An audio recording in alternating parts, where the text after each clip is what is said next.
Hello and welcome to episode 3 of Hold the Gate. I am here in sunny Brighton on a Monday morning with a good mate of mine, Faz. Faz was on my list to come on early doors. He's a proper tattoo head and a proper machine head. So yeah, he was always going to come on. So yeah, we're just going to get into it as usual and have a good old chinwag really about the thing we love most. Probably a lot of machine talk, but yeah, we'll see how we go. But yeah, how you doing, Faz? Yeah, all good, brother. All good. Thank you for coming on, mate. I appreciate your time. I know you're a busy boy. Yeah, it's got to be done, really. Like, from the minute you mentioned it, I was well on board. Anything to do with good people who are kind of got the same mindset about tattooing. Yeah. I'm all involved for that because I feel like there's too many people that don't have that mindset anymore. Yeah, it's weird, isn't it? I think we spoke about that on the previous ones. I know you and I have spoken about that as well. It's a weird thing at the moment, isn't it, in tattooing? As we said on the first episode, people moaning about it, and I just think, mate, well, you know better than most at the moment about working another job and having to really fucking put it in because you love it. I've been there as well, and it's I look back when I started and think I just don't even know how I afforded to do it. I feel it's almost essential though to kind of do it because not that I'm much older than a lot of people starting, but it's kind of, I feel like if you just go straight into tattooing, you almost take it for granted and you don't realise how fucking good it is and how cushy it can be, where it's I work double hard, but I'd rather be doing this double hard than outside digging trenches in the rain. Yeah. Do you know what I mean? Well, I've done similar to you. Obviously you're in the physical game of working and for years, and until you've been out there, it's of course everyone works hard. I'm not having to go at anyone, but it's that's when you're out in the cold, wet, shitty English weather, mate, tattooing's not too bad, right? Exactly. That's the thing, everyone's oh, you work so much, you do this. And I'm like, mate, I'm just here, chilling out with my pals, drawing. Yeah, music on. I've been out for years in the cold and the rain and the wet and doing whatever. So this is a breeze, mate. Yeah, it's a pleasure, isn't it? Yeah. I feel lucky every day. Because it's been 2 weeks now since I've properly given up gardening. Yeah. And I keep saying to myself, it feels like I'm unemployed. Yeah. I'm just cruising about. Yeah, doing it's whatever. You're just having fun, isn't it? Yeah. I just get up in the morning, take the dog out, have a coffee, and I just come hang out with my mates. And it doesn't feel like work at all. It's mad. I said to Chris, in the last one, I don't think it was when we were recording, but some days I just sit there and think, how am I getting paid to do this? It's your cheat code, isn't it? Yeah. I don't want to say too much because it's keep people out, don't let them in. Yeah. But yeah, that's a good timing then to have you on, isn't it? I didn't really, because a couple of weeks since you've. Yeah. So was that obviously big decision for you? Yeah, it was kind of I feel like I probably could have done it last summer. Right. But I was just a bit hesitant because obviously I got my wife, I got mortgage, I got fucking dog to pay for, all this shit. So I was kind of well, am I in a secure enough place to be able, because even though the money's not as good gardening, it's consistent money. So I was have I got enough customers now to think, right, I can just put the tools down. Yeah. And then when I just kind of took a step back and had a look, it was almost well, even if I lose a few £100 a month and I get cancellations or you get this, you get that, I think for my peace of mind and well-being, it just made sense to do it. Because I'm not joking. When I say I've been working 7 days a week for probably 6-7 years, that's flat out. Yeah.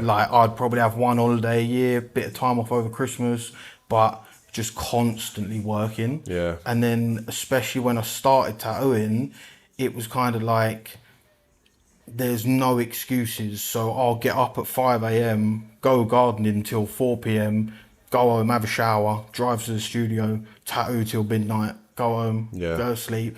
But I'm not moaning about it. It didn't feel extra effort. Do you know what I mean? No, if you want to do something, you make it happen, right? And then I've been so driven to be right.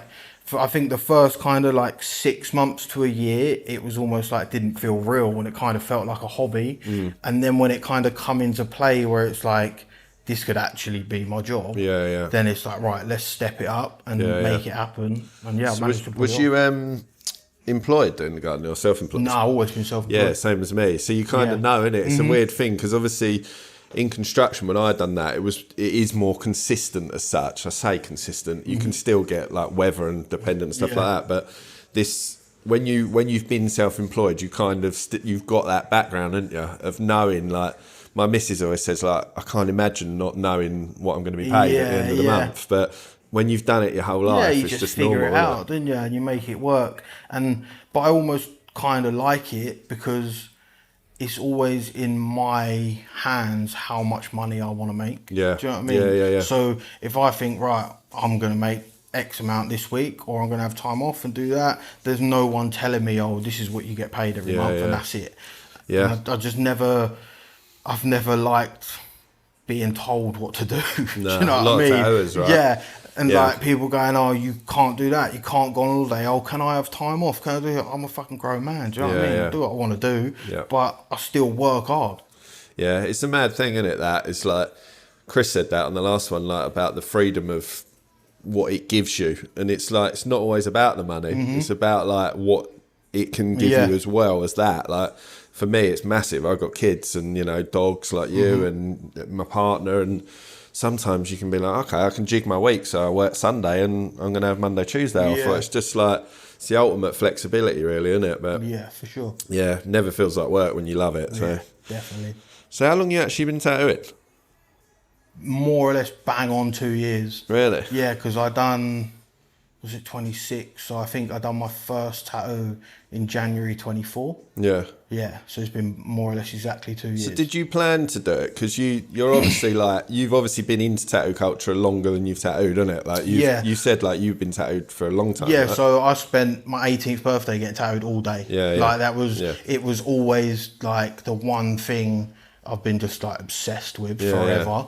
And even when I was a kid, like I just draw on myself and you draw in, doing whatever. And I'd go like, my mum and dad would get tattooed. I'd go hang out at the shop and just look through flash books. Like, oh, so you kind of got it from your yeah, mum I and was dad. just like tattoos. I was just obsessed with it. Yeah. And then, I was getting tattooed for years. I asked a few people for apprenticeships and a couple people kind of thought about it, but I never really got anything set in stone. Yeah. And then I think as well, when I was like 18, someone kind of offered me one, but it was like, well, you don't get paid, there's no money. And I was always someone that needed money and wanted money, so it just didn't really work out. And then I was getting tattooed by a guy for like 4 or 5 years, I think, and we built up like a decent friendship. And I just had a really shit day one day, like in the rain, laying a patio, and it was fucking wank, mate. It was so shit. And I rang him up and I was like, look, what do you reckon? And he was like, have you got portfolio? You got this? So I got nothing. I was like, nothing at all. And he was at like, least you were honest. Yeah, he was like, probably not, mate. So then I went and got tattooed by him like a week later. And I said to him, look, just give me a chance. Like, I haven't got no drawings, I've got no paintings, but I just one opportunity. And he was like, all right, just come to the shop, see what happens. So I went there on a Saturday and I literally done some drawing for like maybe an hour, and he just set up a machine and went, tattoo yourself, see what happens. So I'd done like a skull on my leg, it's like upside down so I could see it.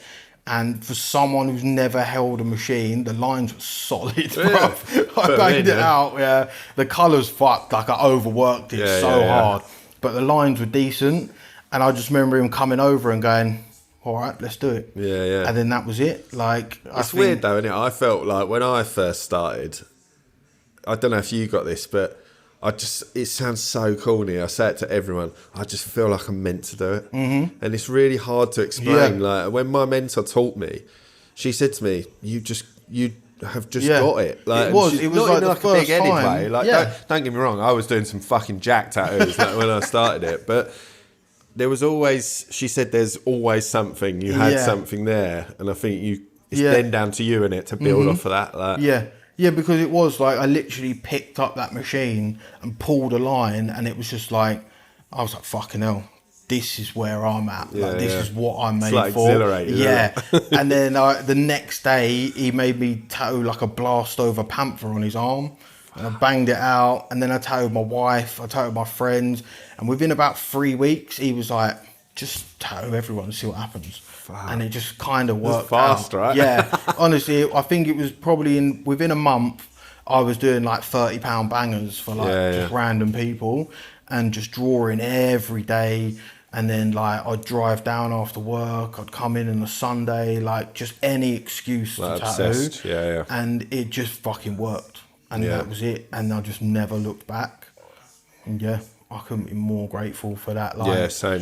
One opportunity of just like, all right, just see what happens. Yeah, it's weird, isn't it? Because you kind of, in your head, like, I'm going to give you fucking everything, but I just need you to give me that shot. Like, it's weird, isn't it? Yeah. Because it was the same when I come here, like, so I was over there for like more or less a year, and our relationship kind of broke down a bit, and it didn't really work out. And I was like, I need to move on from here. But I'd been tattooing a year. I'd never worked in another shop. I only kind of knew what I knew from being in there. And I was getting tattooed here quite a lot on a regular basis. And this shop was just like, I come in here and I was like, fuck me, this is like unreal. I want to be part of that. So when Simone, who runs a shop with a fella, Tom, they own it together, I rang her up and I just kind of explained my situation, and she kind of knew the guy anyway. So she was like, oh, all right. But no one in here does trad. No one really does colour. Everyone in here is known for like the more like dark ornamental and lettering. I was going to say, because obviously Brighton is big traditional scene, isn't there? But in here, like, you're over like here, the guy, there was no one that done it. And I said to her, but for me, that seems like a better opportunity, because I want to go somewhere where no one does that, because then that's a customer base for me. And once again, they were just like, all right, cool, see what happens. And don't get me wrong, the first 6 months I was having savage imposter syndrome. Like, I remember coming in there and everyone's working and I was setting all my shit up and no one uses coils in here, and I was kind of like, oh fuck. Making loads of noise in the corner. And I was like, but then in the back of my mind, I was just like, but I just need to prove that I'm worth my keep, and how much I want to be a part of it. And now, like, it's paid off. Like, they know that, and it's who you are, though, as well, isn't it? Like, I said this to everyone who's been on so far. Like, I'm not blowing smoke up your ass, but if you're a decent person, you're probably going to be all right. Yeah. Like, if you come in somewhere established and start acting like a fucking idiot, it's probably not going to work out, right? Like, it's like I just think it's one of the biggest parts of this job, like the way you are and the way you treat people, especially your clients, but like your peers, like people that you work with. Like, it's just, I mean, it's so important, isn't it? So I think that side of it, they would have like, you would have been fine, isn't it? Because I say it all the time, like Tom and Simone, I always call them boss, and they're like, oh, I don't like that. And I'm like, but it's just a sign of respect. Because it's like, it's coming up to like the 10-year anniversary of this shop. So Tom's put in 10 years of his life, and this is his home. So I'll respect it as my own home. Treat it like it's yours. I'd never come in here and like fucking take the piss or fucking not clean up or do whatever. Like, and that's just how it should be. Oh, I agree, mate. I mean, in my place, like, I mean, like, obviously, like, appointment only sort of place, but Jake, who's got our shops, like, when I'm in there, I treat it like it's mine, you know, like, treat it with respect, innit? And yeah, I think that's always going to show, innit? It shows in your work as well, you know, like, I think, like, clean and tidy, like, clean job's a good job, right? You know that from working on the outside. Yeah, for sure, mate. So what was your first tattoo? Do you remember? My first tattoo was here. It's covered over now. So I had like a lady head there, like a trad one. You went traditionals? Yeah. Oh, fucking hell. She was smoking a cigarette. And then on the same day, I got like a massive wolf head with like a dagger through it. But they were like slightly neo-traditional. Like the palette was kind of muted a little bit. Wicked tattoos, but then I just got bored, so I blacked it out. Do you know what I mean? Was that around there? It was Will Thompson. Know Will Thompson? Yeah. So like I was the fastest tattooer ever. So I was getting tattooed by him like for a good so you had a good start, so. Right? That was like the first tattoo I ever got, and he done my whole arm and my hand. I reckon we done it in probably 3 months. Yeah, that's wild. And then I got my face tattooed like 6 months into Yeah, being you 18. was fully into it. Yeah, bruv. It was like I went heavy, hard, and just straight in. But that's why now, like, a lot of my stuff I'm kind of blacking out and starting again. Not because they're bad tattoos, but just because my taste has changed in tattoos. Yeah. And I'm almost at a point now where my space is so limited, I get quite picky about who's going to tattoo me. Yeah. Because not even based on how good they are, it's more about what connection we have as people. Yeah. Because I've been tattooed by so many amazing artists, but I've had a shit experience. They've been dickheads, taking loads of my money, and I've just felt like a right wanker. So now I'm like, I'd rather give someone a bit of my skin where we're friends and have a relationship rather than go pay someone 800 quid and then they talk to me like a dickhead all day. It's mad that, isn't it? It's mad. I've had that on a few conventions. Obviously, we want to like have a bit of controversy, but I'm not going to name names. But yeah, like certain conventions, ones abroad, like where it's very high level, and it's just like, fuck, man, like no one knows who you are. Like I know you because we're in tattooing, but it's like it's weird, isn't it? Yeah. Like, and you're giving someone a lot of money, and you just think, well, at least talk to me. Like, at least like treat me like a fucking person. I think that's why like I've kind of done so well so early on though, because like I've spent so many hours getting tattooed, and I've gone through all the motions where I'm like, well, I wouldn't want that to happen to my customers. Yeah. So I make the effort to go the extra mile for everyone, because I know what it's like being 22 and thinking I want to get tattooed by that person, and they say it's 600 quid, so you save that money for like 3 months, and then you go and give them 600 quid and they don't even acknowledge you for the day. It's mad. And I think, what a fucking cunt, man. Like, there's no need for that. So whether you come in and get a fucking £50 tattoo or do a whole day session, I'm going to try to give you the best experience you've had. That's what I do. Because that's what you're here for. Do you know what I mean? Like, it's people's hard-earned money, isn't it? Like you just said, you could be saving for months for that tattoo. Yeah. So the least you can do is treat them. And so like what most people are charging for a day session is like a week's worth of fucking labouring. Do you know what I mean? Isn't it? Yeah. So why would you not go the extra mile? If you'll come in, I'll get you coffee, I'll take you for lunch over the road, we'll do whatever. Like, you need to leave here thinking, fuck me, that was great. Like, I was happy giving him that money. Yeah, I think that's like a thing in tattooing, isn't it? You should like leave like fucking stoked like on it, like, because it's such a weird feeling, isn't it, getting tattooed? But that feeling of like, it's such a high, isn't it? So to do it and then finish like a painful day and think, fuck, like I feel deflated. Yeah. Like, it's just and that's happened too many times for me. Like, before I started tattooing, it was like a regular occurrence, and it just kind of built up a bit of a resentment for people who I thought were like, fucking hell, they're welcome. Yeah, you put them and on then a I meet pedestal. them in person, and I'm like, you're a fucking dickhead, man. Like, there's no need for that. Yeah, because like I say, we're all just tattooers, aren't we? It's not like exactly. You're no one special. But I just think people just got a little fucking bit arrogance about them. I think it's that as well. And sometimes, and I'm not making excuses for people being rude, but a lot of the time I think in the creative industry, you do get people as well that really struggle to talk. Like, I've always felt from my construction background, growing up in like pubs and like around lots of blokes, and I've never had a problem talking to people. And my mentor said that to me. She's like, you're really lucky because you can naturally talk to people. She's like, I had to like teach myself to like talk during appointments.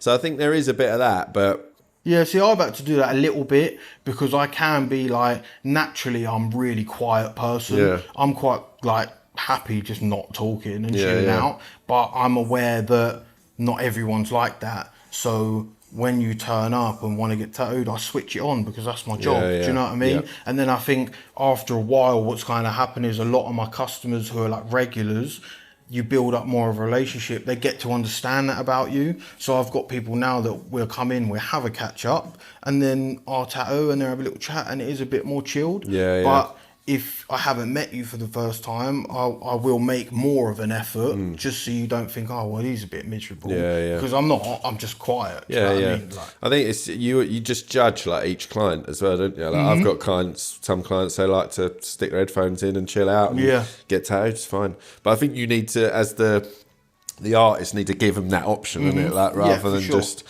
I think it's service industry, isn't it? You still have to be like on point. I watched a podcast recently because I'm a like big fan of podcasts. It was Steph Bastian's one. And he had Luke Atkinson on, and he said to him at the end of the day, what advice would you give young tattooers? And he was like, take your fucking headphones off and talk to people. I was like, I love that. Yeah. So good. Yeah, because it's such like a social customer service job, and that's why like people do forget that, because after a while, when they think they're like something special, they forget that it is customer service. Yeah. So, I enjoy talking to my clients as well. Like, it never feels like a chore to me. yeah, everyone's got a story, everyone's got something they want to talk about. Yeah. Like, and like everyone therapy, mate. Isn't yeah, it, everyone sometimes? comes for their own reasons, isn't it? So you just do your job, bruv. It's not that fucking hard. Like, No, I said to Chris last week, it's like the technical ability to tattoo is hard, but to the rest of it, I just don't think it's hard. Like, someone messages you wanting to give you money, just message them back. I never get that. Like, you know, you see on socials when people are like, my favourite one is, I'll be getting back to messages tomorrow. Bruv, and I'm like, but you're on there now. Yeah, Like, mate. Because I think if I've sent you a message and you put that up, I think, well, why didn't you reply? Yeah, do you know what I on it. mean? Like, that fucking gets my tits, mate. Yeah. But to me, I just think, well, that person wants to book with me. Yeah, So but why- also as well, like I've had it quite recently where I've tried upping my Instagram a little bit to be like Brighton, because obviously I need to build a customer base here. Yeah. So I've had a few customers where they've messaged me not even really for necessarily like trad stuff, and I've replied, and I'll say to them, oh, how did you find me? And they're like, you're the first one that replied. Yeah. So they might have messaged 10 people around here, but if I'm the first one and I'm keen, then they're like, oh, cool, he's all right. I do find it weird that, like, and I mean, again, I'm not bashing anyone because it's each to their own, but I do wonder that, like, why would you not? I don't know if it's like an OCD thing with me. If I sat there and I had 10 messages in my inbox, I could not answer them. Like, it would drive me mad. Yeah. I'd be laying there in bed thinking, no, I've got to... Yeah. The Especially minute I get a recently. thing, it says, like, pops up while they want to send you a message, done. Yeah, same. I mean, we've had a baby recently. She's only 4 months. So people have been getting replies at like 4 in the morning and stuff. Probably think I'm out on a bender or something. But yeah, I'm not, by the way. But yeah, mate, it's a weird one, isn't it? But I was going to ask you, like, being in Brighton, have you found, like, because it's busy around here, isn't it? And there's a lot of tattoo shops. I know, like, tattooers around here are like, it's hard because there's so many. I'd done a guest spot down at Magic, like Jazz's shop. Oh, okay, yeah. And them guys were saying, there was a fella, he walked in the door and he wanted to get his face done. He was heavily tattooed. And me or Joey, one of the guys who were working there, was like, yeah, that's the price. And he was like, oh, I'm going to go out. And Jazz was like, he'll go around every shop, find the cheapest one, and then we'll see on Instagram later who's done it. And lo and behold, that's what happened. No so way. it's kind of like, do you find it like, has it been, I mean, I know you've only been here, so I you think, kind of... like, for me, I can't really say how difficult it's been because I've only worked here. Do you know what I mean? Like, when I was working down in Worthing, I had customers there, but the transition to come over here, it's only half hour down the road. Was that a street shop? Yeah. And I think, like, a lot of my customers have been there since day one now. Yeah. Like, and I am starting to get new customers now and building up a little bit of a name for myself, but I don't know how, like, well off I am compared to other people around There's a lot here. of trad, isn't there? Yeah, I couldn't, like, I wouldn't be able to say, oh, I think that shop's doing better than this shop. I don't really know. I'm just kind of in my own little world. You don't live here either, do you? Nah, I live in Horsham. Yeah.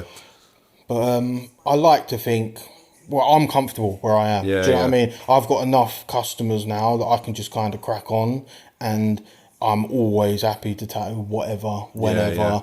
And I feel like it's just picking up momentum and getting me more and more work. Yeah, I'm the same. There's certain things I won't do, like, but I had it yesterday. One of my friend's sisters messaged me and she's like, I really want to get this tattoo, but I don't think it's your sort of thing. She sent me, I was like, yeah, I can do it easily. But, like, it's just knowing your limit, isn't it? Yeah. Like, I'm happy to do anything if I can do it. Like, there's certain things that I won't. I'll do anything other than, I ain't going to do a portrait. No, same. Can't do that. No, same. And, like, black and grey stuff is, like, real minimal for me. Same. So it's like, if someone wants a little bit of, like, I done it a little while ago, a guy wanted, like, a load of clouds, like, as filler.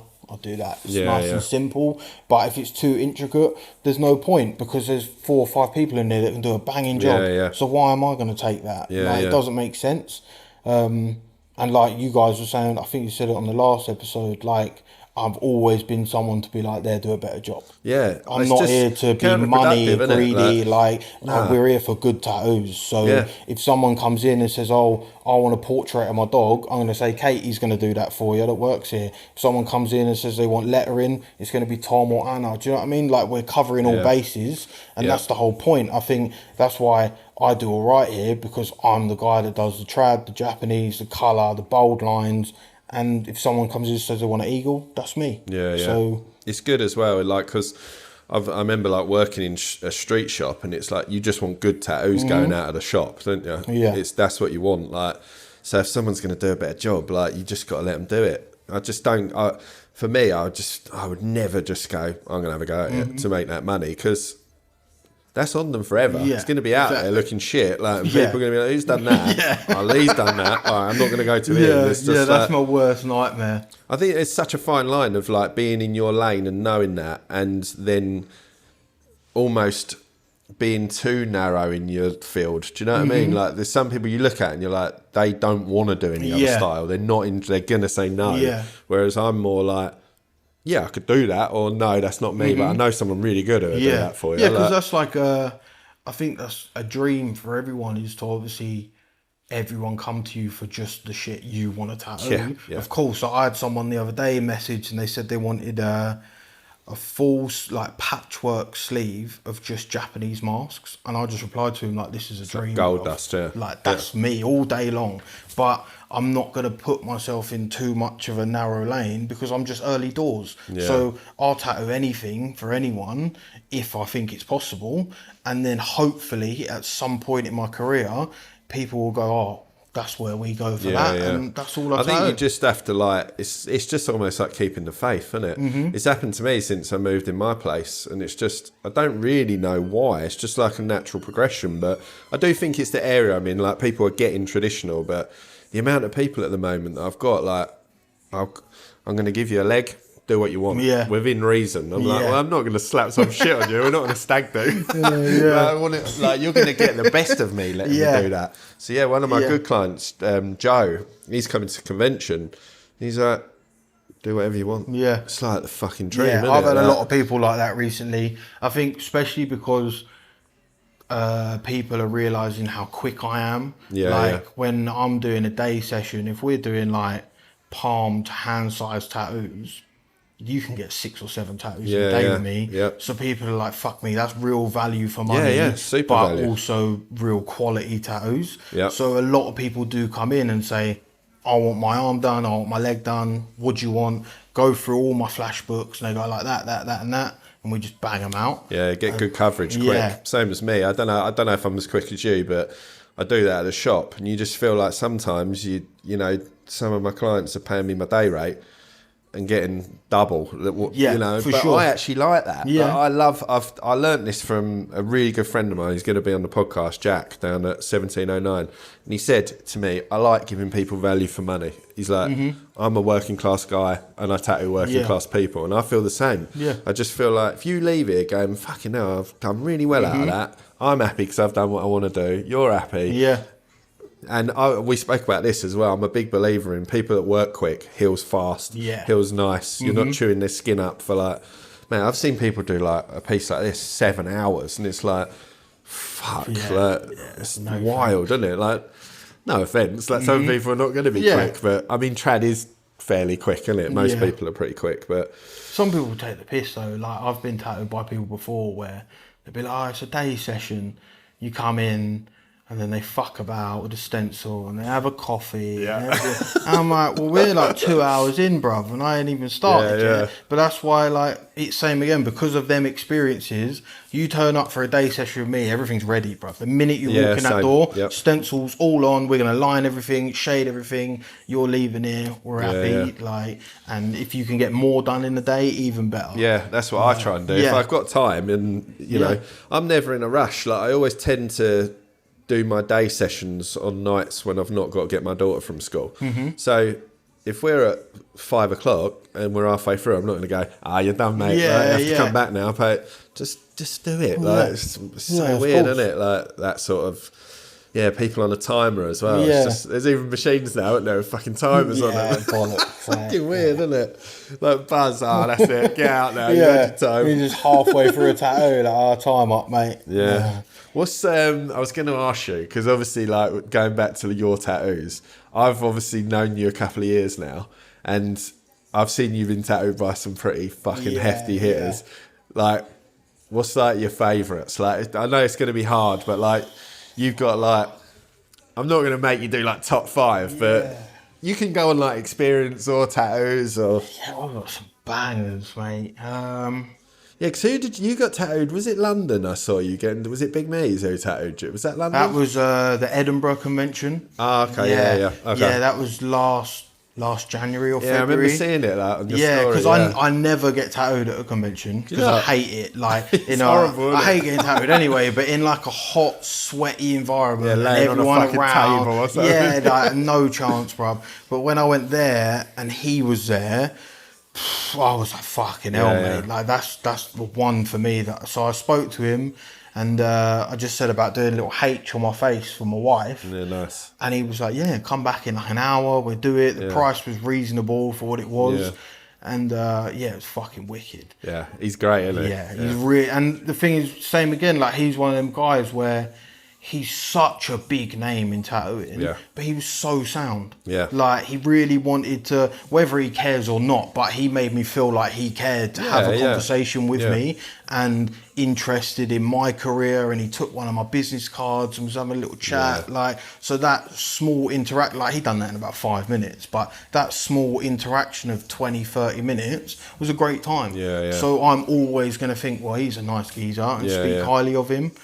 But yeah, that's definitely up there for me. I got the top of my head done with like the Jesus on it. Yeah. That was done by Adrian Willard.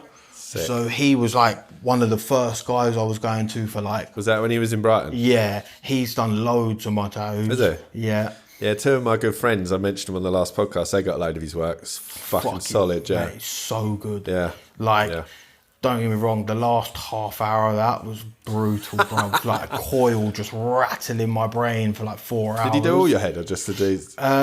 Just the Jesus, I think. Yeah. Yeah, because then I got like a scorpion on the back that was done by Sway from Sacred Electric. Sick. That's a bad boy banger. I think I'm not interrupting you, but one of my friends said to me yesterday, she came up with a good idea. I'm going to try and do, like, for the podcast, like a post. Mm-hmm. So what I might do is take some photos and then we'll tag, like, who done them and, like, post it after. Yeah. Because, I want to, like, give them people credit, do you know what I mean? Like, yeah, because that's what it's all about, isn't it? Like, we all talk about each other and big each other up, because then everyone that listens or watches is going to find something new, and that's how it should be. Yeah. Whether you're a tattooer and you want a new machine and someone says, I got this machine from so-and-so, or you want a tattoo and you say, I got that, like, nothing beats word of mouth, mate. Yeah, someone messaged me yesterday, who's going to come on the podcast, I won't say who, but he messaged going, I watched the one with Finn and Harry, and now I'm booked in with Daryl Talent because I didn't know of him. It's like, mate, that's it. That's what I want to do. Like, or it was like when I watched the first episode and you guys were talking about Kane, and then I messaged you and was like, well, who's that? Yeah. And now I've spoken to him, and then we're arranging to hang out and he's going to teach me how to build a machine. So just from watching that episode, I've made a new connection for something I've wanted to do fucking forever. Yeah. And that's just how it should be. It's so weird because obviously when you do stuff, like, I think when you do something new, everyone wants to know why, innit? Like, and a lot of people have said to me, why do you want to do the podcast? I don't really know. Like, I fucking just love tattooing, and that's the side of it. And the more I'm doing that, I think maybe it's that, like, getting people around and like hearing that yesterday, like, fuck, you listened to our episode 1, you listened to it because I didn't think anyone fucking listened to it, and then 2, you've gone and booked in with someone who I look up to and respect. Now you guys are going to know each other. It's like, it's fucking gold dust, isn't it? That's what it's all about. Yeah, for sure. To me, that's like real tattooing. Yeah. Not all this shit that people are going on and moaning about and like, I'm going to give it up. I'm going to go and, I haven't got no work. Just try and just make connection. Just be a good person, isn't it? But yeah, anyway, Yeah. let's get back to the tattoos. But yeah, Sway he's fucking great, isn't he? Yeah, that was a bit of a surreal experience because that's what I was saying earlier before we started recording. I'm pretty sure it was at Chris Higgins' place. Yeah. And he held like a charity event for something, and The place is at now. I don't know. I was like 18, so it's so long ago. I don't know if he's got a new spot or he's still there.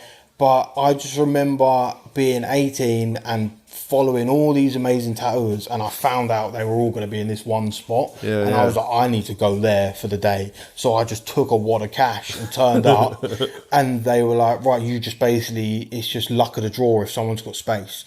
And Sway was like, yeah, I've got room. So I just picked this thing off his flash, and there was no beds. I just laid down on like a fucking rug and with my head on like a pillow, and he just tattooed the side of my head, and it was fucking wild. And then I basically just hung out there all day because I was like, this is mental. And then I went outside for a cigarette, and Grace Neutral was out there, and we just ended up chatting. And she was like, do you want to just get your face tattooed? And I was like, yeah, fuck it, all right. So we just went back to another spot on the floor, and she just tattooed my face. And yeah, I always remember that as like a surreal day at that age. Even though these people probably weren't even that much older than me at the time, I was like, fucking hell, this is unreal. Like, it's weird. I was with friends yesterday, and she's an artist, we was chatting. And I said, when I was going to meet Chris last week, I was like fucking nervous because Chris to me is up here. Like, I look up to him.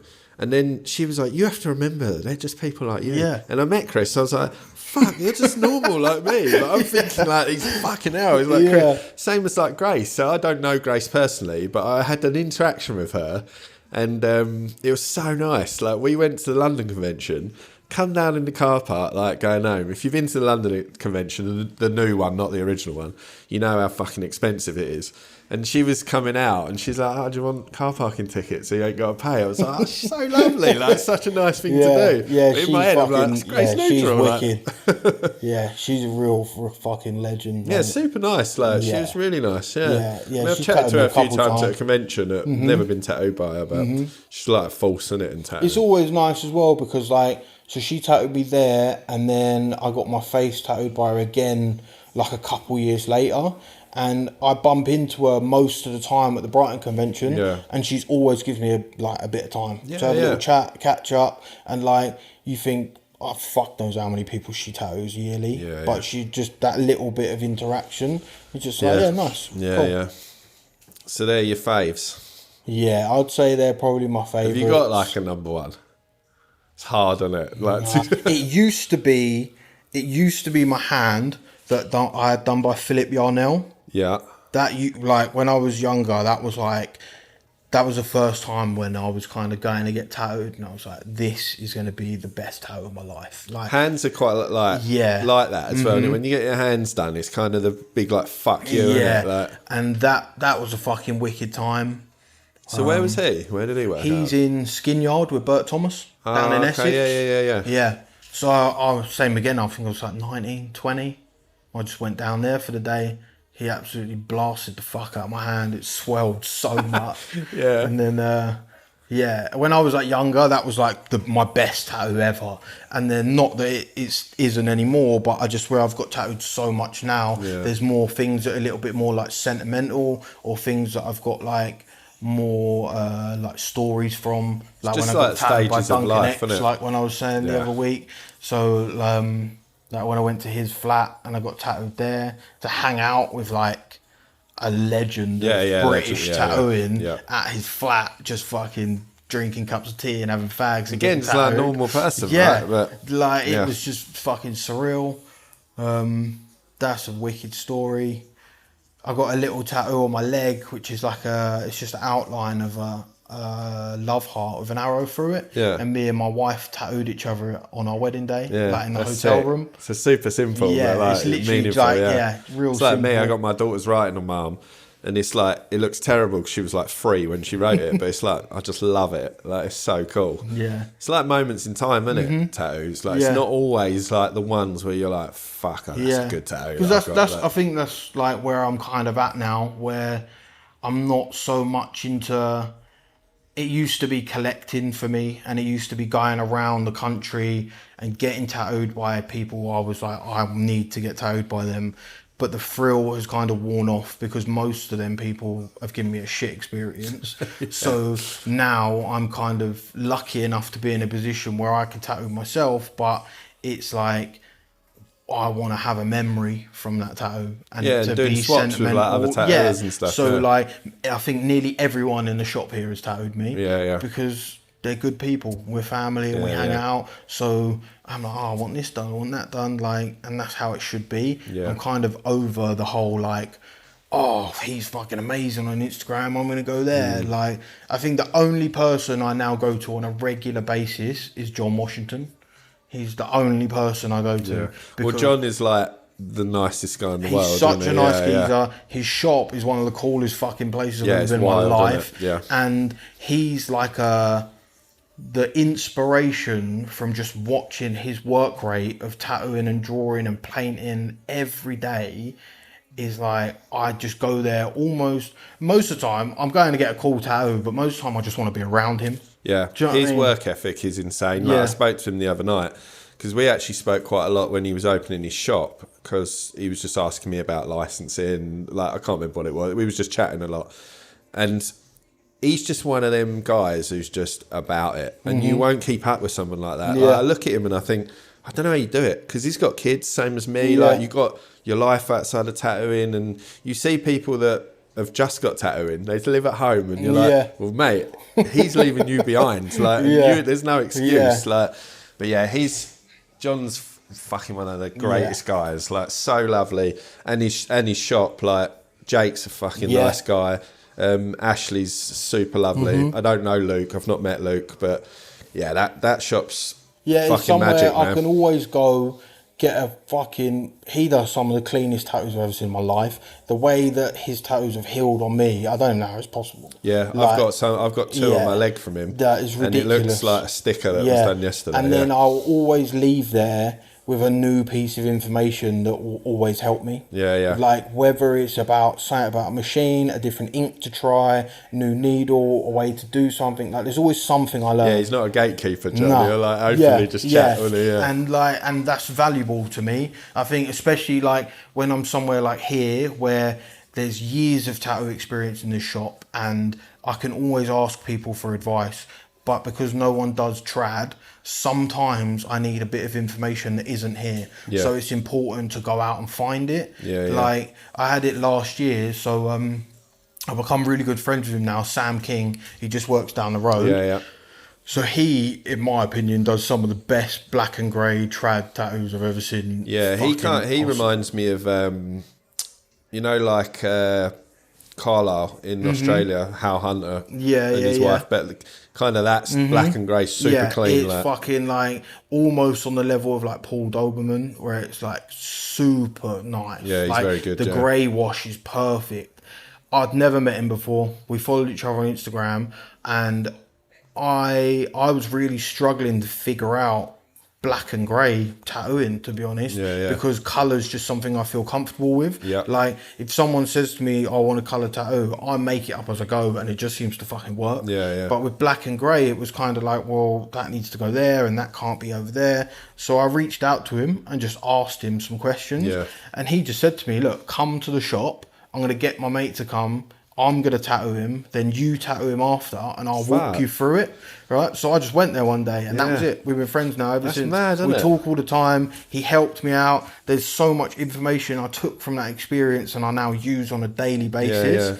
And it's just from being open and having conversations with people. Yeah, that's mad, isn't it? Yeah, I said this on the first one with Finn and the boys. Like, it was like, it's the weirdest thing, isn't it, tattooing? Because you can just seek out your fucking idol and go and learn from them. Like, some people won't tell you nothing, and it'll be, don't look at my setup and all that. But most people are like, it's gold, aren't they? Like, I think that, like, if I've tattooed a few tattooers and you want to ask me something, I'm just going to tell you. Because if you got the same mentality and we're all here for the same reason, to be part of like the magic and do good tattoos, and it's not here as like a fucking money grab, then why am I going to withhold information? Like we're meant to improve each other and make each other better, so that everyone's walking around with some fucking bad boy tattoos. It's exactly what Chris and I said last week. You just want to see people with good tattoos. It's nothing worse than seeing someone with a terrible tattoo that they fucking hate. I mean, a lot of the time it's their own fault because they've gone and got a 30 quid tattoo off someone.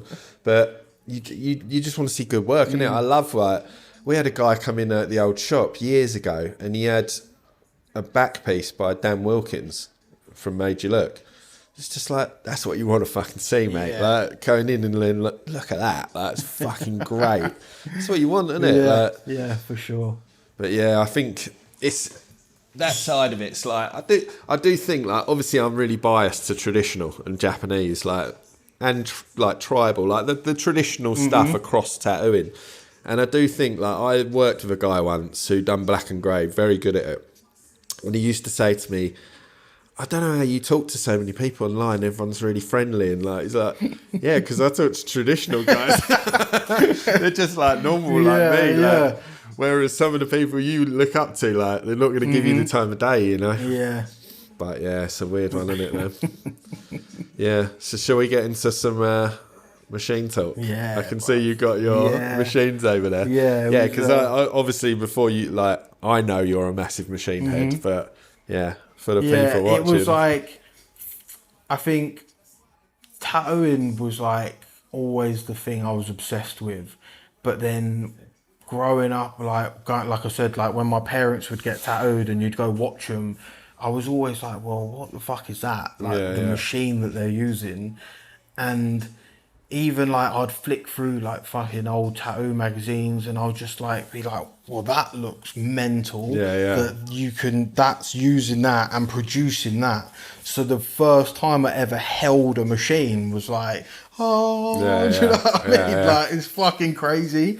And then it kind of took a little bit of time to really understand that all machines are built different and they do different jobs and they do this and you can do that. So it's a real learning process, but then it just become like an obsession to be like, well, if he builds that machine and does that, what if I get it from there? And the idea that, like, I think I got about 30 machines at the minute. I always buy and sell and do whatever, and I've got some I will keep forever. But I just like the idea that I could say to 10 different builders, I want a machine to do this, and every one of them will be different. Even though I've just given the same brief. And the idea that I got nothing against using a pen machine or a rotary, like, it's not, I laugh and joke and take the piss out of people because that's what I'm like. It's funny, but I'm not here to pick and choose who can do a job with what. You pick whatever's best suited for you. But the idea that that machine was hand built by another person for me specifically, with that character and the work that's been into it, I just think there's something special about it. Yeah, it's like their years of knowledge as well. Like gone there's into just something real unique about that, and it just fascinates me so much. Where it's like, why would I just go get a machine online that everyone else has when that's for me? Do you know what I mean? Like, that's I know you can get like a set of stuff, or some people build the same, but it's basically a one of one. I'd say 95% of my machines have all been custom built. The odd occasion, like, I don't know, if Scott Sylvia put something up and he's like made a bunch of machines, I'll grab one. But most of the time, that was for me and it does the job I want it to do. You only ever learn on coils, never had always coils. I've used a rotary for like some stuff. I remember in my apprenticeship I used like a shag built for a little while. Didn't really like it. I've used a Cuban, didn't really like it. So personal, isn't it? It's mad. Like it is just, everyone's built differently, like, and it's just what you prefer. Do you know it's what so I mean? mad as well, isn't it, to think like me and you could use the same machine and it'll look completely different. Like, it's so mad. And it's like there's been machines that I've bought and I didn't like them, and then I give them to you, and you're like, I fucking love it. Yeah. Do you know what I mean? Yeah. And it's like, it's just real I think personal preference. Yeah, I think that's quite nice though. Like obviously I buy and sell machines a lot, and like I do more like trading with people, like we've traded, isn't it? And you just think it's nice as well to like, it's going to a good home as such. Sure. Like, because I never sell it and think, I've got money in my pocket. I don't give a shit if they like. I want them to like. I hope you love it. Yeah, like, of course. I sold one last week sold a couple of machines to a guy in Bristol, and he messaged me yesterday going, "Mate, they're fucking great." And I was like, "Great, man!" Like, the last thing I wanted him to go, I'm not really loving them. So I'm like, fuck, I'll give you your money back. Like, give me them shit. But it's so personal, isn't it? Yeah. It's so personal. And like coils are just, Chris said last week, it's like they're fucking alive, isn't it? Yeah, like it's so mad. It's just like the noise and the sound, and like it's just, I have it all the time because no one in here uses a coil. I was going to say, what's everyone like? No one minds. No. Like I thought to begin with, I was kind of like, oh no, I don't know, bruv. Like, I'm making so much noise, but I think everyone really embraces it and they know it, and they know how much I love my machine. So I turn up and I'm like, I've got this, and they're like, oh cool. Like everyone is like all on board for it. But, so it's not not what's been going on in tattooing lately, then, where you're not exactly, fuck all that, mate. You're too loud, mate. You can't do that. Like, fuck that. It's a weird thing, that, isn't it? Yeah, like I mean, we keep talking about it on here, but I think it's like relevant at the moment. Yeah, because it doesn't make sense. How are you going to tell someone they can't use a tool that? It's no different to me going up to someone saying, "I'm not having you using that pen. It's too quiet." Like you wouldn't do it. Makes no sense. Like, it's fucking bullshit. All that. So. Yeah, if you weird want one, them people, you can fuck off. Did you see? I was going to talk to you about, because obviously you're doing Brighton, aren't you? Mm-hmm. So there's a good little plug actually. Fazza is going to be at Brighton. But obviously there's been a lot of talk, isn't there, with Dan like saying about the noise and like he's going to go around and give like people little goodie bags. I'm all for that. I know Woody like wants the noise back a little bit. I was like a fucking PA speaker like, with it. It kind of not.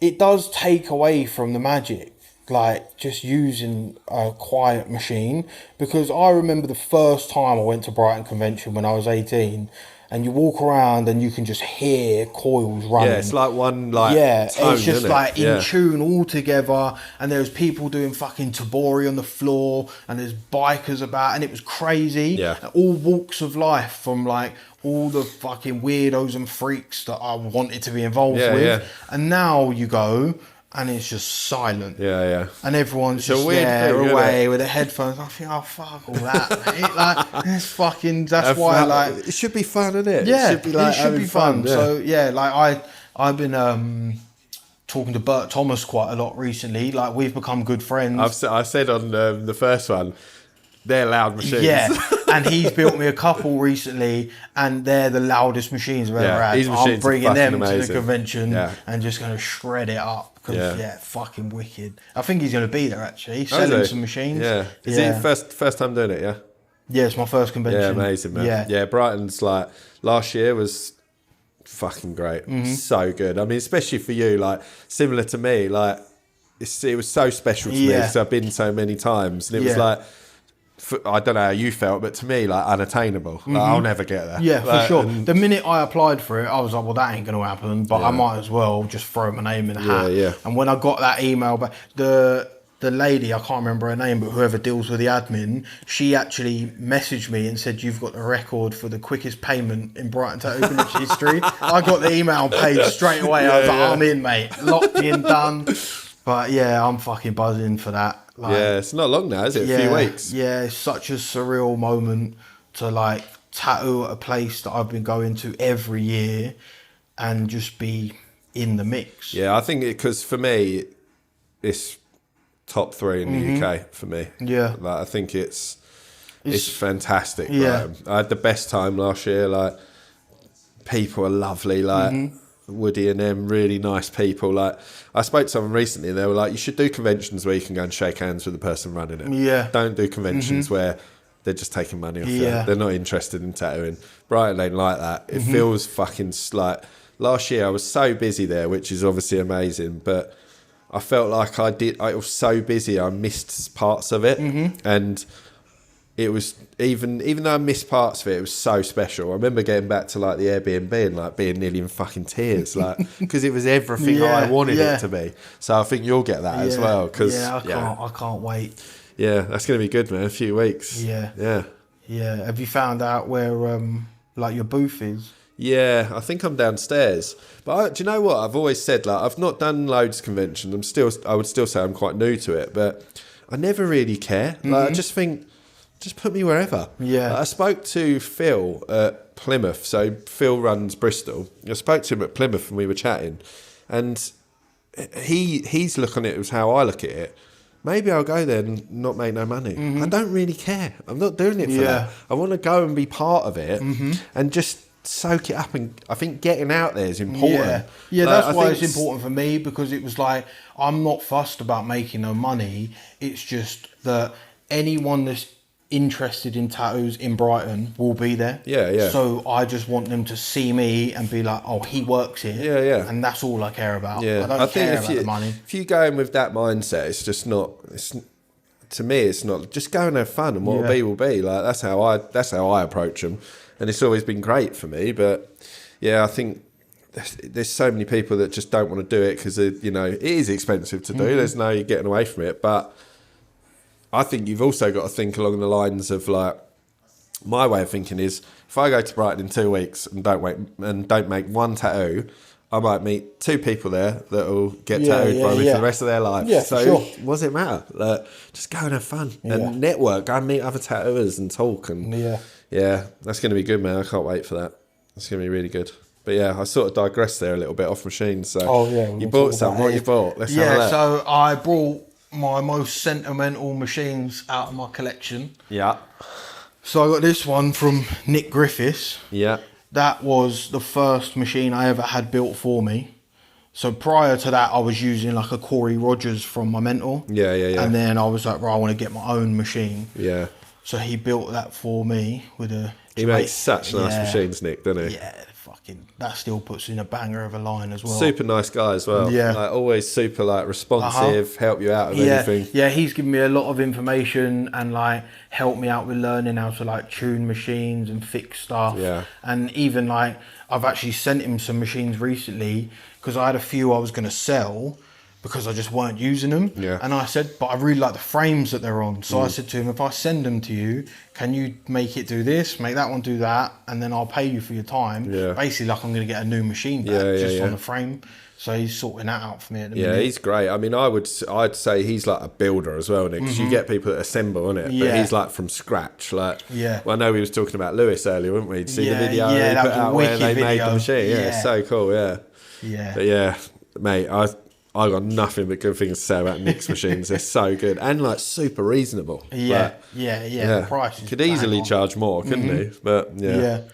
What else we got? So then we got this one here is a shader from Tim Hendricks. Yeah. So I bought this when I was on my honeymoon. So I had a little bit of money from the wedding. And so when he builds machines, he just builds them in like small batches and then puts them on his store. Yeah. But because of the time difference in California, never fucking get one. Yeah. It's like saltwater supply or something, isn't it? It's called, Yeah. And he put a little thing on Instagram, like I've made some machines, and this shader, the coils, it's got fucking rattlesnake skin on the coils, right? And I was like, I'm just going to get really drunk tonight, stay up really late, and then I'm going to buy a machine. So I done it, and I got one. He kind of makes machines as well. I've never used a Hendrix, but I look at his machines, and it looks like mass-produced, doesn't it? They're that good. It looks like it's so clean and like... It's fucking good, this machine. It's quite... For a shader, it's a little bit softer than what I would normally like. Because obviously he does like the fine line black and grey, like Chicano-y sort of stuff. Yeah. But it's a banger. So these are all ones you'd never get rid of? Never. Nah, they're too sentimental, yeah. This is probably my most sentimental machine. So this is a custom built from Aaron Kane. Yeah. So Aaron Kane's machines were like probably some of the first machines I saw as like a child. Yeah. Where I was like, they look fucking mental. Yeah, well, the way he builds like frames and stuff, they're so recognisable, aren't they? Like there's something just super special about it. And I spoke to him a couple of years ago because my wife got me one for my 30th birthday, and he's a really fucking nice bloke. Really easy, down to earth.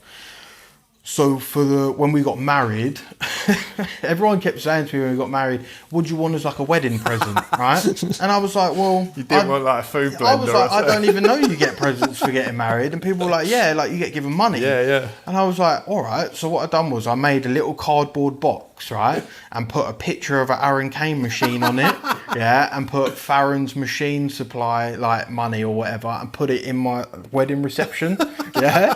And people put money in there when I got married. So when I opened it up, she was like, oh, crack on, do what you want. Yeah. So then I had enough money. So then I messaged him, and it's got like, so it's like engraved with like the date of the wedding. Yeah, that's super and, nice. Yeah, he built it. So, but this machine, I own, same with this one to be fair, I only use these machines to tattoo my family. Really? Or my wife. Cool, yeah. I never use them on customers. Yeah. So they only stay at home. And then like, if I'm going to tattoo my family or my wife, then I'll use them. Yeah. We spoke on the last one with Chris Higgins, and he was like, Aaron Kane's the guy. Yeah, it was like, I think prior to using his machines, I'd maybe used 6 or 7 different builders, and it was the first time I started up a machine and pulled a line, and I was like, that feels like I don't even need to do anything. I almost am just running it, and it just does the job. So it's work, like they're expensive, but for what you're paying, the craftsmanship is like fucking insane. Again, it's like from scratch, isn't it? So that's probably like my favourite machine ever. But it doesn't really get used that often because my wife doesn't like getting tattooed because I hurt too much apparently. So then we got this one. This is relatively new. I've only had this a couple of weeks. That's nice. From Bert Thomas.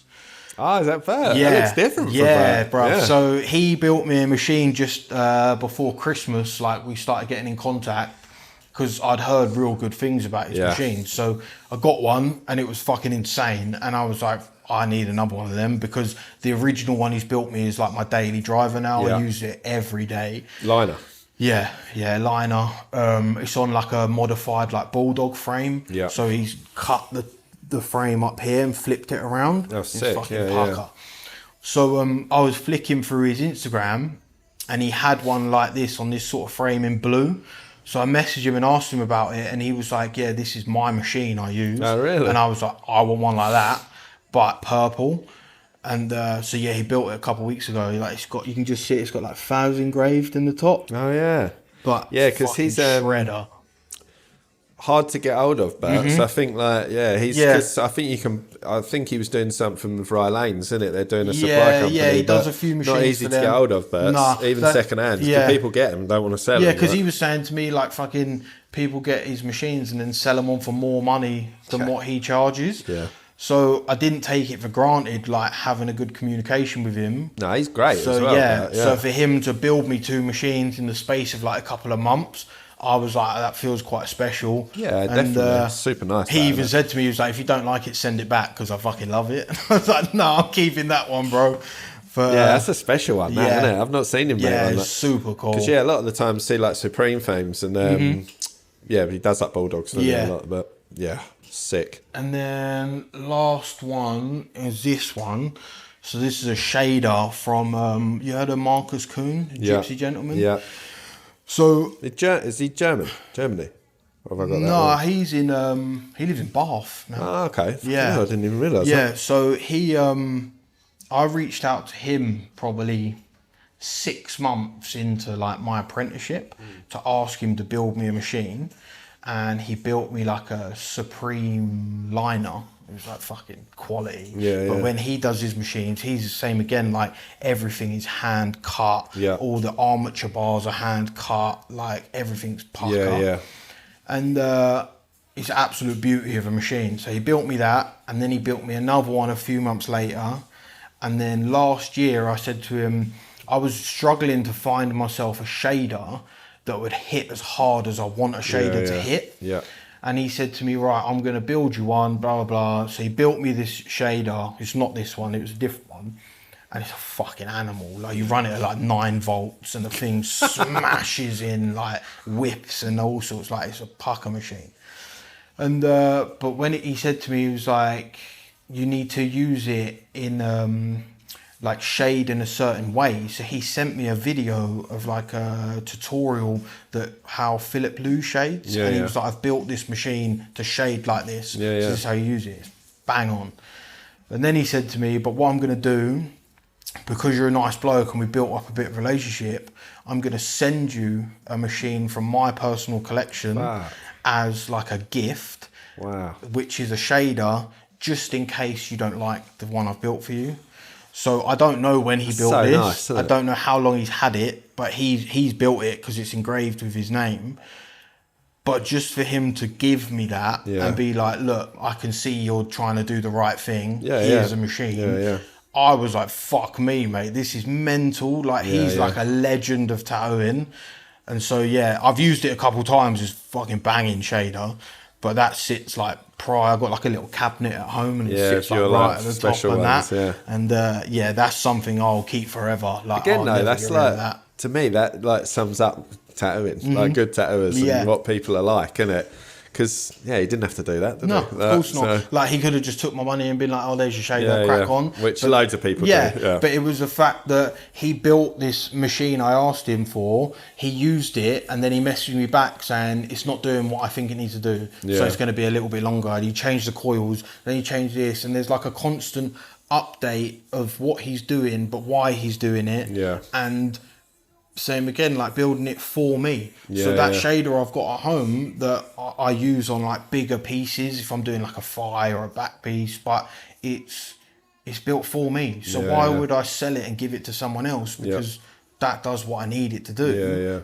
And I feel like that's just how it should be. I don't want to go and buy a machine that everyone else has got because you can all do the same job of it, but it's not the same. It's way more fun. Do you know what I mean? Like, well, coils are fun, aren't they? Because you just never know what they're going to be like. Exactly. Sometimes I had it the other day. I was doing like a small little palm-sized tattoo, and it just wasn't happening. And I was like, what the fuck's going on here today? And then I literally an hour later done a different tattoo, and it was ripping. And I was like, oh, cool. Like, so many times it can be the client, though, can't it? Skin and different stuff like that. So daily drivers like Bert Thomas at the moment. What shade are you using? So my Bert Thomas is my liner, and then I got a Scott Silvia just before Christmas on like a circular frame. I saw them. He put them out, didn't he? Bad boy machine. Well, he makes great shaders, doesn't he? Because when I started, everyone was like ranting and raving, and I had one, but it was second hand. I think I remember you telling me about that. And it was shit, and I was like, well, what the fuck's going on here? Because everyone said so I got rid of it. And then I was like, I'm going to get one brand new. And the minute I started it, I was like, oh, here we go. Like, this is what it's meant to be like. Or I've been using that Leonard recently. Lenny Leonard. I saw last night. He's making you one. Yeah, so I got... Because he's kind of similar to Nick, isn't it? He's making everything from scratch. He's like on YouTube, isn't it? Where you can watch it, Yeah, so he hand cuts everything himself. And I got like a yellow shader from him a few months ago, and that again, I started it was so loud and just hit hard. And it was one of them ones I pulled like my first whip, and it was perfect. And I was like, this is where I'm at with shaders. Because he does trad, doesn't he? Exactly. So my obviously now I've given up gardening. My wife was like, I'll buy you a machine for your retirement present, because I keep telling everyone I'm retired because I don't feel like I'm working anymore. Semi-retired. She was like, what do you want? And I was like, I want another shader from Lenny Leonard. So I think it should be ready in a couple of days. Amazing. He put it on his story yesterday. Where's he from?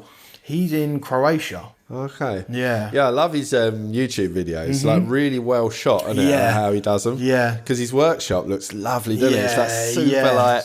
Everything's in the right place. It looks almost not real, doesn't it?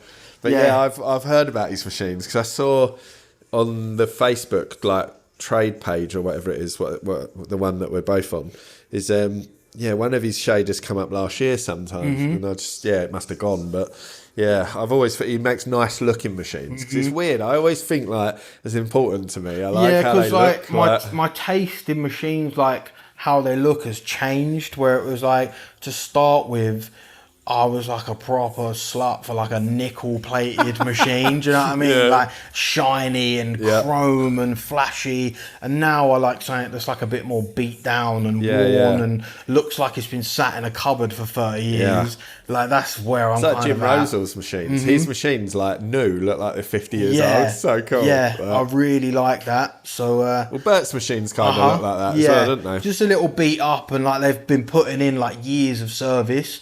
Because Lennart's machines are a bit like that. So, and I quite like it when I can just message a builder and be like, I like what you've done with that one. Can I have something similar? Yeah. I normally pick the colour of my coils and that'll be about it. Yeah. So I go off of what I haven't got. So I haven't got a machine with white coils. So I said to him, well, white Yeah, coils. yeah. Get a load of ink on them. Yeah. So yeah, I'm looking forward to that one. That'll Yeah, be a he's one. good, isn't he? I like his work as well. He's good. Yeah, I think he's. I think like the building side of it. I don't know how long he's been going, but I reckon he'll get more and more popular, won't he? Because he's making nice stuff. I just scroll through and it looks like he's been building for a few years. He was doing like some like rotary machines on a motor for a while. But the coil, I think coils are just getting a little bit more popular again. People are just picking up traction, and then even if people haven't learnt on a coil, they seem to be interested. Which is a good enough start, because it's like, well, what happens there and what does that do? And there's so much like things with tattooing, there's so much like history and like stories and characters, and it needs to be carried on and passed down.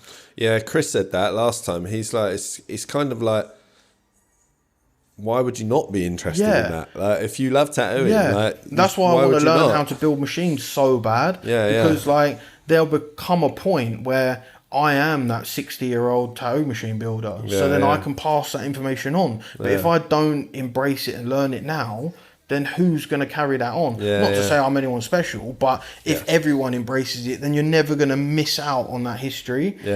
Yeah, because it could disappear, couldn't it? Quite easily, like the way tattooing's going. But yeah, it does seem to be making like a bit of a revival, which is nice, man. I think people like Dan who are putting stuff up, and like, I think I said on the last one, like, people take it the wrong way. Like, you're just having a go at people. It's not at all. You're just sort of, you love it, so why would you not talk about it? It's like that in any form of like art, isn't it? You might like something and go, well, I love that, so I'm going to talk about it. But yeah, it's interesting, man. I think I'm excited to see it Brighton if it's like loud, because I don't know who I'm next to, but it's like, oh shit, I might be the loud one. Yeah, I think I'm like right up the top, like bang in the middle of like where it's absolutely Are you on the top hectic. floor? Yeah, sick. Yeah.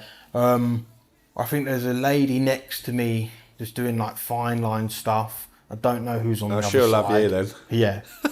So yeah, she'll be trying to chill out and enjoy her little flowers and that, and then I'll be shredding it up. Fuck. I'll be bringing my Bert Thomas machines, bro. Yeah, I'll hear it downstairs. Yeah, I can't wait. Yeah, but nice, I'm hoping that's like not. I don't want to like come across as a fucking arsehole, but I kind of want to bring a little bit of more fun and life back to the convention, because I feel like it is missed. It is like there's magic that used to be there, and I'm not anyone to judge, and people can tattoo what they want to tattoo, but I'm just sick and tired of seeing the same shit. Same people tattooing the same flash. There's no different, like, there's nothing going on. Do you know what I mean? It just needs a little bit of like a, let's get the fucking noise back, the weirdos, freaks, let's just fucking have a laugh. And that's how it should be. Yeah, that's why everyone fell in love with it, right? Yeah, of course. That's why I fell in love with it. Like, my whole life, like, I've just been like, well, he looks like a fucking nutter. I want to look like that. Yeah. Like, I saw a thing on Instagram. I can't remember who posted it. It's one, you know, like there's old school tattooers that post, like, they just love to fucking wind people up. And it was something like, all the tattoos you fell in love with were probably made by a coil. Yeah. And it's like, it's pretty true. Like, even if you see like people that have got, you know, people who do black and grey, fine line, most people get traditional tattoos. Like tattooers, they've usually got traditional in it. So, yeah, man, it's a big part. But I think Brighton will be good. But yeah, you'll be able to catch us both there, so that'll be good. Yeah, probably a good place to wrap up, mate, isn't it? Yeah, cool. I forgot on the last one with Chris, so I do apologise, Chris. But yeah, if you want to like give a bit of a shout on your Instagram, stuff like that. Yeah, so my Instagram is Fazza Tattoo. I'm down here in Brighton at SMB Tattoo, so you can follow that page as well. All my tattoos are basically trad, Japanese, full colour. I can do black and grey, but full colour is where I want to be at, so that's what I kind of try and plug the most. Like, I hardly ever post when I've done a black and grey trad tattoo, because it's just not as enjoyable for me, so I'm just like, whatever. But yeah, that's about it, really. Yeah, man. Yeah, and just come down, come see Faz, get some cool tattoos. But yeah, we'll both be at Brighton, so we'll catch you there. And yeah, I'll see you on the next one. Thank you, Faz. Nice one, brother. Top Pleasure. man.